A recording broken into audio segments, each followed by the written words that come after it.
Can I call you Rose? 'Cause you're sweet like a flower in bloom.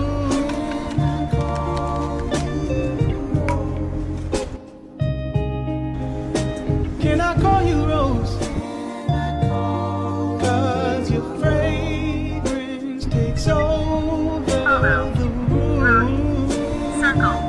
Rocket. 'Cause you're Spotlight. sweet Direction map. like a flower in bloom. 'Cause you're sweet like a flower in bloom. Mabilis. Naka-directional track ngayon tayo.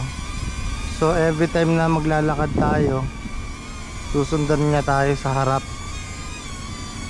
Panis. Diba?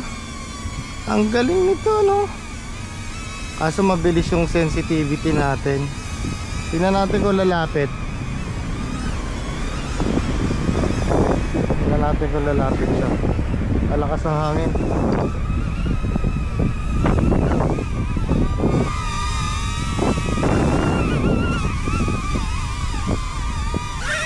Masyadong malakas yung hangin kaya hindi natin masyadong maximize yung testing natin ngayon.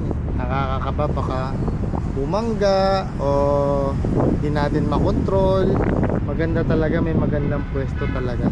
Yung talagang sobrang open area, tapos walang mga tao, halos tao. So yung spot natin na yun yung directional track, meaning to say direction. Kung nasaan halimbawa nakaharap yung camera sa'yo, bago mo i-take off, susundan ka. Hindi lang ako sure kung pang tao lang siya o pwede rin siya pang object or some puno, yung mga trees or sasakyan. Explore pa natin. Yun yung mga lipad-lipad natin ngayon. Sa price point ng DJI Neo, okay na okay kasi mura lang siya. Talagang very affordable. Ito na nga ata yung pinakamurang drone sa ngayon na pwede mong mabili sa market. At very basic siya. So kung yung mga beginners katulad ko, kayang-kaya mo magpalipad. Kahit nga butingting ka lang ng butingting eh. Pero mas maganda kung magche-check ka rin ng mga tutorial.